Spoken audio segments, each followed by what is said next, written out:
Good morning, student. This is the chapter number 1, part 2, chemical reaction and equation. And our today's topic is how to balance a chemical reaction. There is a method that is known as hit and trial method. So discuss about this method. First we write example Na plus H2O NaOH plus H2। सबसे पहला काम ये है कि हमें जो reaction है उसको अनबैलेंस्ड रिएक्शन को लिखना है। अनबैलेंस्ड रिएक्शन जिसको स्केलेटल रिएक्शन बोलते हैं वो हमको लिखना है। This is not an unbalanced reaction. First step, this is the number 1 step. अब कल हमने ये पढ़ा था कि ये जो एरो है, एरो के इस साइड वाला पार्ट होता है LHS लेफ्ट हैंड साइड, और ये वाला पार्ट होता है RHS। इस साइड रिएक्टेंट होते हैं और इस साइड प्रोडक्ट होते हैं। एरो के left side reactant, right side product. अब हमें क्या करना है, एलिमेंट्स देखने कौन कौन प्रेजेंट है।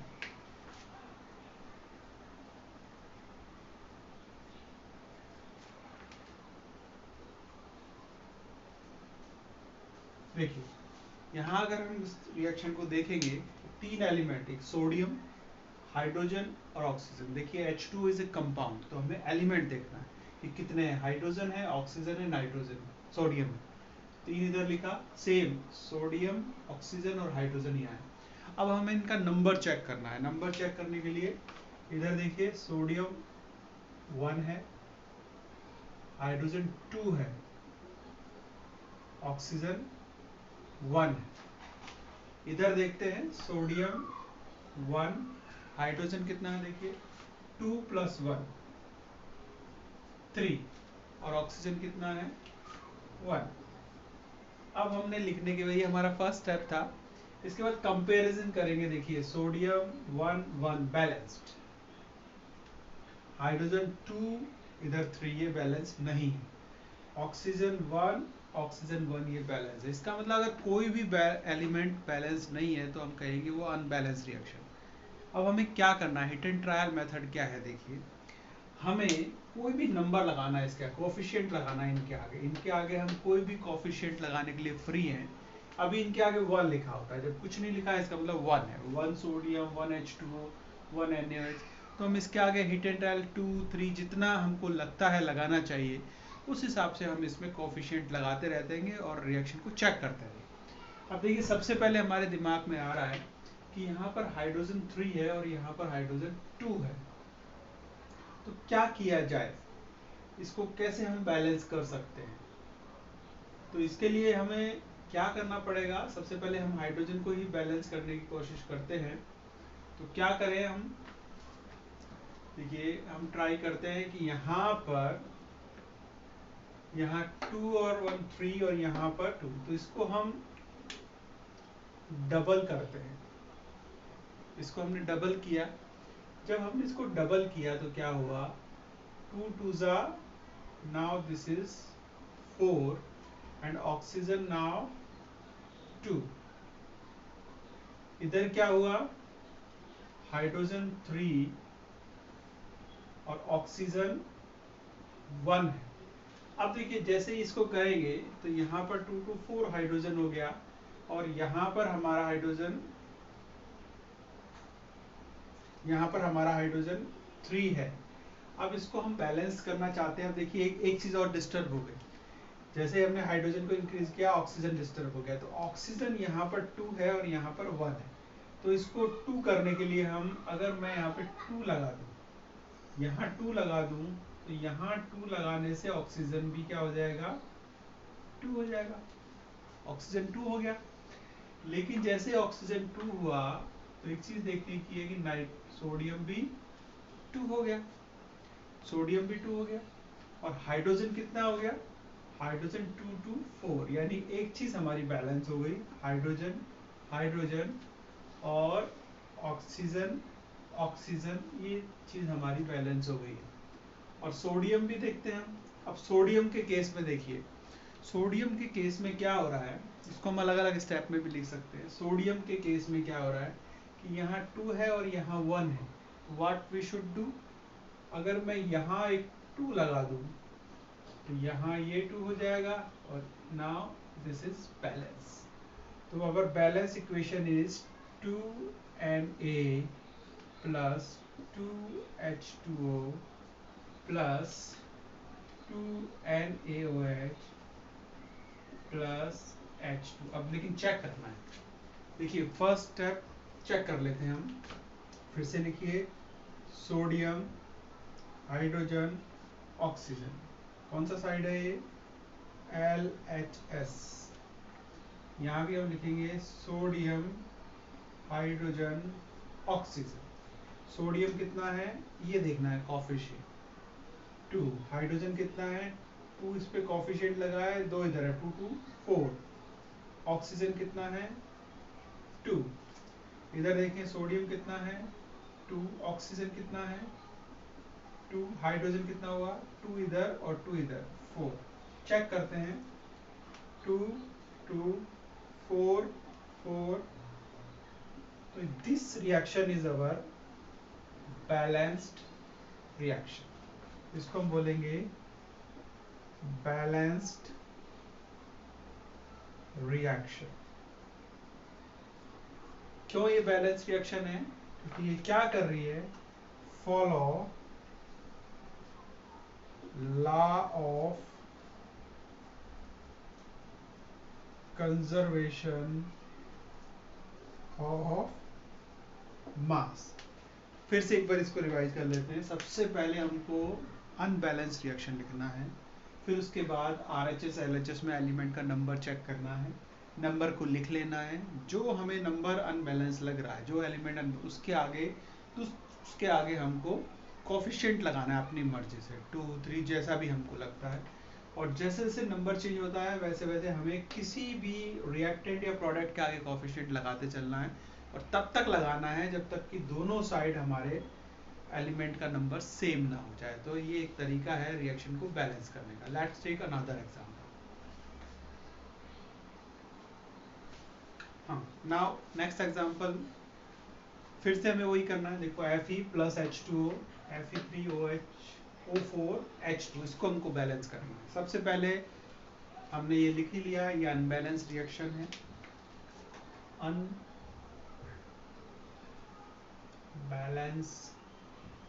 रिएक्शन। क्या करना है सबसे पहले, ये हमारा LHS साइड है, ये हमारा RHS साइड है, दोनों साइड पे लिख लेना है। क्या क्या एलिमेंट है, एलिमेंट आयरन है, हाइड्रोजन है, oxygen. Iron hydrogen oxygen, iron कितना है 1, हाइड्रोजन कितना है 2, ऑक्सीजन कितना है 1। यहाँ पर भी सेम लिखेंगे, आयरन हाइड्रोजन ऑक्सीजन। देखिए आयरन कितना है 3, ऑक्सीजन कितना है 4 और हाइड्रोजन कितना है 2। तो चेक कीजिए क्या ये रिएक्शन बैलेंस लग रही है, नहीं। देखिए यहाँ पर आयरन 1 है, यहाँ पर 3 है, बैलेंस नहीं है। हाइड्रोजन 2 है, यहाँ 2 है, ये बैलेंस है। ऑक्सीजन 1 है, यहाँ ऑक्सीजन 4 है। अब देखिए कंडीशन ये है कि कोई भी एलिमेंट अगर बैलेंस नहीं है, सेम नंबर में नहीं है RHS LHS साइड में, तो वो रिएक्शन बैलेंस रिएक्शन नहीं कहलाती। तो हमें क्या करना है, हमें देखना है कौन अनबैलेंस लग रहा है। जैसे मुझे यहाँ ऑक्सीजन अनबैलेंस लग रहा है, इधर 4 है इधर 1 है, तो मैं क्या कर सकता हूँ, मुझे एक ऐसा कोफिशिएंट चूज करना है जिससे कि ये बैलेंस हो जाए। अगर मैं यहाँ पर 4 लगा दूँ, यहाँ मैंने 4 लगाया, तो 4 लगाते ही देखो क्या क्या चेंज हुआ, ये हो गया 4, ओके ऑक्सीजन। अब हाइड्रोजन की तरफ 4 2 जा 8, इसको भी देखना, ये 2 है, 4 2 जा ये मल्टीप्लाई हो जाएंगे 8, आयरन उतना ही रहेगा। यहाँ पर देखो, यहाँ पर तो वही सिचुएशन रहने वाली है। अब हुआ क्या है, एक चीज हमने बैलेंस कर ली है, ऑक्सीजन हो गई बैलेंस। अब हमें क्या करना है, फिर से अब मैं लिख लेता हूँ इस रिएक्शन को यहाँ पर, Fe plus 4H2O Fe3O4 and H2 हो गया। अब हमें देखना है बैलेंस क्या नहीं है। ऑक्सीजन को हम छोड़ सकते हैं क्योंकि ये हमने बैलेंस कर दिया। अब मुझे हाइड्रोजन चेक करना है। यहाँ पर 8 है, इस साइड 8 हाइड्रोजन है, इस साइड 2 हाइड्रोजन, तो सीधा दिख रहा है एक तरफ 8 है और एक तरफ 2 है, तो what I should do, I can put 4 here. जैसे ही मैं यहाँ 4 लिखूंगा क्या हो जाएगा, देखिए फिर से ऑक्सीजन को हम छोड़ रहे हैं क्योंकि ऑक्सीजन बैलेंस हो गया। आयरन देखिए, iron is equal to 1, here iron is equal to 3। Oxygen की बात नहीं कर रहे, हाइड्रोजन इधर 8 है, यहाँ पर भी हाइड्रोजन क्या हो गया 8, यानी हमारा सेकंड एलिमेंट भी बैलेंस हो चुका है। अब हमें देखना है एक कौन सा एलिमेंट बच गया है। अब एलिमेंट बच गया आयरन, यहाँ पर 1 है और यहाँ पर 3 है, तो what I should do, if I right 3 here, अगर मैं यहाँ 3 लगा दूँ तो ये क्या हो जाएगा, ये हो जाएगा 3 और ये 3 है ही। और अब हम इसको फिर से एक बार चेक कर लेते हैं। चेक करने का तरीका, Fe लिखिए, Fe इज 3, हाइड्रोजन लिखिए 4 2 8, ऑक्सीजन लिखिए 4, यहाँ पर Fe is equal to 3, oxygen is equal to 4 and hydrogen is equal to 8। This is balance, this is balance, this is balance. So this is known as the balanced chemical reaction. Is it okay? One more thing I can add here, that is, देखिए यहाँ पर एक हमने और बताया था कि reaction को बैलेंस करने के बाद आप उसको ज़्यादा इंफॉर्मेटिव भी बना सकते हो। इंफॉर्मेटिव कैसे बना सकते हो, जैसे यहाँ पर H है, इसके आगे आप अपवर्ड एरो लगा सकते हो, स्ट्रेट लिख सकते हो, ये आयरन सॉलिड है S लगा सकते हो, ये लिक्विड है L लगा सकते हो, ये सॉलिड है ये। तो इस तरह से हम रिएक्शन को इंफॉर्मेटिव भी बना सकते हैं, बैलेंस भी कर सकते हैं और साथ साथ उसको इंफॉर्मेटिव भी बना सकते हैं। अब मैं कुछ एक एग्जांपल आपको देता हूँ, ये आपको करना है, सिंपल सा है। तो वो क्या है, Na2SO4 BaCl2 converted into BaSO4 and NaCl, इसको हम बैलेंस करना चाहते हैं। बताइए क्या होने वाला है। सबसे पहले चेक करना है कि बैलेंस हो रही है, बहुत वन स्टेप में ही बैलेंस होने वाली है। यहाँ पर देखिए Na लिख रहा है 2, यहाँ पर Na है 1, हो गया Na।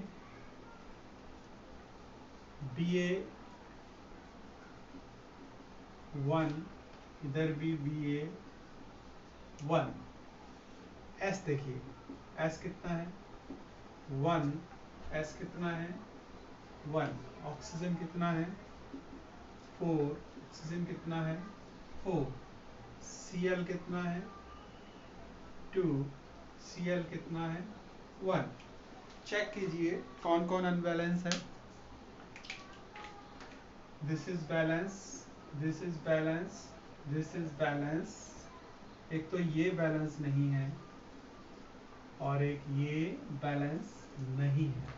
इधर Cl2 2 है, इधर Cl1 है, इधर सोडियम 2 है और इधर सोडियम 1 है। तो एक ही बार में अगर मैं यहाँ 2 पुट कर दूं तो ये बन जाएगा 2 और ये बन जाएगा 2। Now everything is balance. तो एक ही स्टेप में रिएक्शन बैलेंस हो गई। This is, now this way we can balance the chemical reaction, and we have to balance each and every equation because to satisfy the law of conservation of mass. Now let's start with the type of reaction. Next is type of reaction. Because type of reaction, chemical, according to the type of chemical change we can divide the chemical reaction into the various category like that. this is the chemical reaction. Number one, combination reaction. Number two, decomposition reaction. Which type of chemical change takes place? According to this basis, we can classify the reaction: combination, decomposition. Then redox reaction. In redox, two type of reaction simultaneously takes place. This is oxidation and reduction. If oxidation and reduction takes place simultaneously, this is known as a redox reaction. Next is one more equation is there, that is displacement reaction. Displacement reaction.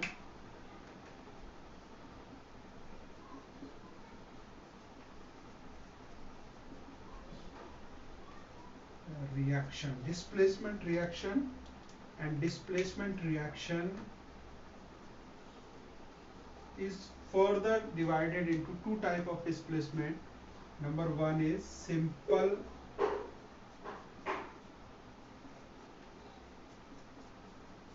Displacement. इसको हम displacement simple, अगर खाली displacement भी बोलते हैं तो उसका मतलब सिंपल. एक होता है डबल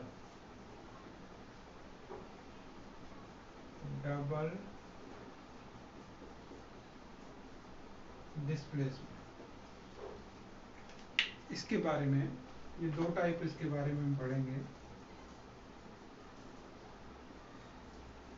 और इसके अलावा एक और टाइप है exothermic reaction and endothermic reaction. Exothermic reaction हमने पहले पढ़ा है इसके बारे में. जब भी कोई केमिकल रिएक्शन होती है या तो उससे हीट बाहर निकलती है. अगर बाहर होगी तो वो एक्सोथर्मिक में काउंट होगी, और अगर उसमें एंटर होगी, हमको हीट सप्लाई करना पड़ेगा, तो वो एंडोथर्मिक रिएक्शन होगी. और डिस्प्लेसमेंट के दो टाइप है. तो इस तरह से हम पूरी रिएक्शंस को क्लासिफाई कर सकते हैं. कोई भी केमिकल रिएक्शन होगी तो इनमें से किसी कैटेगरी में वो फॉल करेगी. वन बाय वन हम एक एक रिएक्शन को डिस्क्राइब करेंगे, उसका एग्जांपल लेंगे कि क्यों उसका ये नाम दिया गया है, उसका स्केलेटन जनरल फॉर्म क्या है, ये सब बात. Thank you.